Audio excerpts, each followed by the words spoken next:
한국주임노사가 임금단체 협상에서 잠정합의안을 도출했습니다. 잠정합의안에는 성과급 400만 원 지급과 부평 2공장에서 생산하는 차종의 생산 일정 연장 등이 담겼습니다. 정하영 김포시장이 내년도 시정연설에서 그동안 논란이 됐던 대학병원 유치 입장을 밝혔습니다. 경희대뿐 아니라 다른 대학과도 협의하겠다는 입장입니다.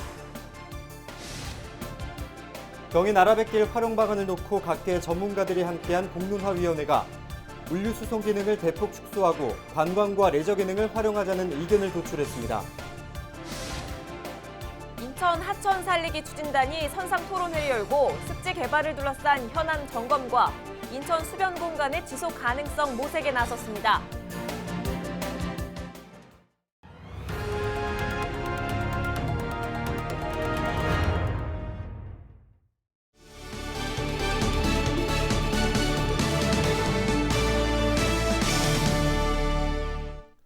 여러분 안녕하십니까? 헬로티비 뉴스입니다. 한국주임노사가 임금단체 협상에서 잠정합의안을 도출했습니다.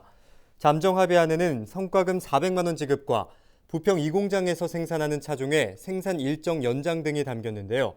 사측은 부평 공장에 내년부터 1억 9천만 달러 규모의 투자도 진행하기로 했습니다. 노조는 합의안에 대한 조합원 투표를 진행할 예정이며 과반수의 찬성을 얻을 경우 임단협 협상은 최종 타결됩니다. 네, 올해 김포에서 가장 논란이 된 현안을 꼽자면 대학병원 유치가 아닐까 싶습니다. 시민들에게 유치 계획은 알렸지만 보안을 이유로 구체적인 협상 과정은 비공개로 유지되고 있는데요. 실무부서는 행정사무감사에서도 관련 현황조차 밝히지 않았습니다. 이세진 기자가 보도합니다. 정하영 김포시장은 내년도 시정연설에서 그동안 논란이 됐던 대학병원 유치에 대한 입장을 밝혔습니다. 우리 시는 경희대 측과 지속적으로 협의해 나가는 동시에 여타 대학과도 대학 및 대학병원 유치를 위한 협의를 적극적으로 진행할 생각입니다. 시민들의 기대와 바람이 무너지지 않도록 최선의 노력을 다하겠습니다. 그러나 여타 대학과도 협의하겠다는 이 발언은 실무부서 행정사무감사에서 다시 도마 위에 올랐습니다. 이렇게 언론에서 내용이 공개되고 근데 저희는 시정 연설을 통해서만 들을 수 있고 수도 없이 공무원분들한테 물어보지만 하나같이 답변을 누구 외에는 모릅니다. 과장님이 됐건 누가 됐건 누구 외에는 모른다라는 걸 의원님한테 저희한테 설명한다는 거에 대해서는 저는 투자 유치가 성공할 확률이 저조하다라는 반문이라고 보고 있고요. 의회는 집행부가 대학병원 유치에 대한 계획을 구체적으로 밝히지 않고 있는 부분을 문제 삼았습니다. 특히 행정사무감사를 위한 자료에서조차 현황을 밝히지 않는 점을 두고 질타도 이어졌습니다. 경희대학교 의료원과 대학 및 대학병원 유치 협의를 진행 중인 과정에 있는 자료로 비공개 문서로 저희가 회신을 받았습니다. 이렇게 비공개로 할 것 같으면 끝까지 들키지를 말든지. 의회는 대학을 비롯한 기업 유치에 대해 보다 투명하게 공개해달라는 요구도 덧붙였습니다. 이에 김포시는 의회와 정보를 공유할 수 있도록 노력하겠다는 답변을 내놨습니다. 시정연설에서도 말씀하셨듯이 그런 일이 있다고 하시면은 이런 진행되는 모든 병원이든 대학교든 어떤 기업 유치든지 이거는 우리 집행부 또 이제 경제국장님, 우리 기업지원 과장님이 선두로 하셔서 이거 양성화해서 저희들하고 같이 공유를 해서 해야지. 막연하게 감추거나 그러지 않고 적극적으로 시의회하고 같이 가야 말씀하신 것처럼 일이 더 잘 된다고 생각을 합니다. 가급적이면 모든 거를 의회하고 정보를 공유하고 공개하도록 하겠습니다. 한편 이날 기업지원과 행정사무감사에서 의회는 김포시의 지역 산업단지 활성화를 위한 기업 유치 방안을 집중적으로 물었습니다. 김포시는 절차대로 계획을 수립하고 있다면서도 일부 계획은 공개할 수 없다고 답했습니다. 헬로티비 뉴스 이세진입니다. 화물이나 여객 수송을 위해 조성된 아라뱃길은 당초 목적과 다르게 그 기능을 제대로 하지 못하고 있는데요. 이 때문에 국토교통부 관행혁신위원회는 지난 2018년 아라뱃길의 기능 전환을 권고했습니다. 이후 환경부는 공론화위원회를 구성하고 아라뱃길의 활용 방안을 논의하고 있는데요. 시민들은 아라뱃길의 물류 수송 기능을 대폭 축소하고 관광과 레저 차원에서 활용하길 바란다는 결과가 나왔습니다. 취재 기자와 이야기 나눠봅니다. 김진재 기자, 이번 결과에 어떻게 나오게 된 겁니까?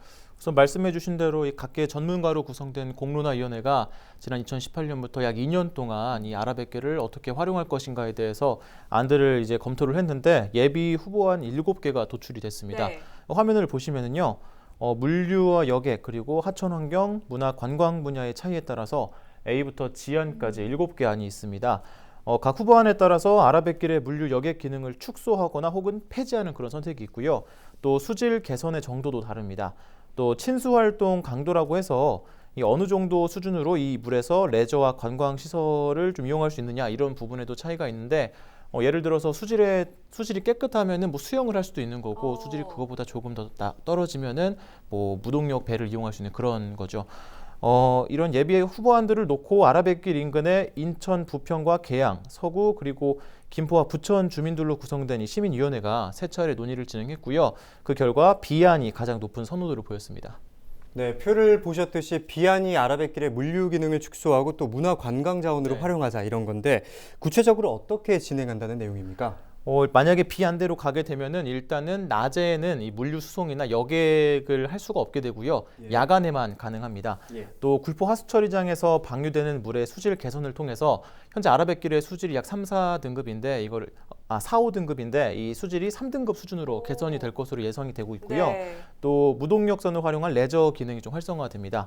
또 김포 컨테이너 부두는 숙박시설과 박물관으로 용도가 전환이 되고 김포와 인천 여객터미널은 해양환경 체험관으로 전환이 됩니다. 지금 살펴본 이 B안대로 아라뱃길 기능이 재정립된다면 지금과는 또 다른 모습이 또 기대가 되는데 이번 결과에 대한 지역의 반응은 어떻습니까? 우선은 김포시 같은 경우에는 환영의 뜻을 밝혔거든요. 이 정하영 김포시장이 결과가 발표되자 곧바로 자신의 SNS에 글을 올렸습니다. 정하영 시장은 민선 7기가 출범한 뒤 문화관광산업을 김포의 미래 먹거리 산업으로 선정해서 추진하고 있다면서 아라뱃길 친수공간 전환은 야생 조류공원과 이 전류리 포구, 애기봉, 대명항 등을 연결하는 문화관광벨트 구축에 호재가 될 것이라고 전했습니다. 네. 또 이 계양구 같은 경우에도 지금 이 물류 기능이 사실상 지금 제대로 작동하지 않고 있거든요. 그렇죠. 그래서 2012년 5월부터 지금 아라뱃길이 운행을 시작했는데 현재까지 물류 같은 경우에는 예상 대비해서 8% 수준밖에 안 되고 있고 굉장히 미미하네요. 예, 여객 같은 경우에도 20% 수준인데 이런 부분에 대해서 주민 의견을 반영해 뭐 관광 목적으로 좀 활성화되면은 좋다 이런 의견을 밝혔고요. 근데 하지만 지역 환경단체 같은 경우에는 이 B안으로는 수질 개선에 한계가 있다면서 아예 물류와 여객 수송 기능을 폐지해야 한다는 그런 입장을 밝혔습니다. 관련 인터뷰 보시죠.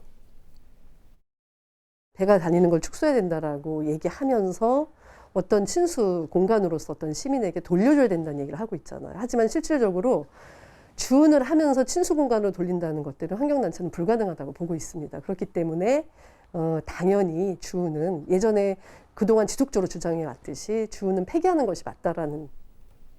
네, 영상을 보고 오셨는데요. 지난 2018년부터 진행된 논의를 통해서 아라뱃길 향후 활용 방안에 대해서 조금씩 윤곽이 드러나고 있는 상황입니다. 하지만 이번에 발표된 내용이 아직까지 확정이 된 것은 아니잖아요. 네. 그렇다면 아라뱃길 개선안이 확정되기까지 앞으로 어떤 절차들이 남아 있습니까? 일단 공론화위원회는 원래는 이 시민위원회에서 3분의 2 이상의 득표를 얻은 안을 곧바로 환경부에 권고안으로 제출할 계획이었습니다. 네. 이 투표는 이 시민 1명당 3개 안까지 선택할 수 있는 그런 방식이었는데요. 그런데 가장 높은 득표를 얻은 B안의 경우 시민위원회에서 약 65.4% 득표를 얻어서 이 기준을 만족하지는 못했습니다.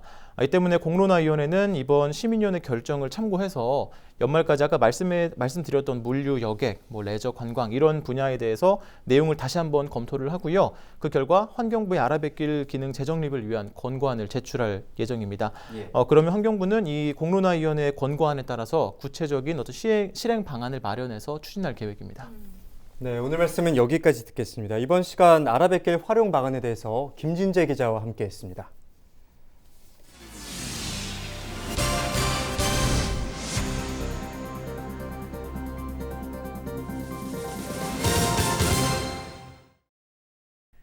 (80%를) 유지하던 경기도의 코로나19 중환자 병상 가동률이 70%대로 떨어져 중환자 수용에 다소 숨통이 트였습니다.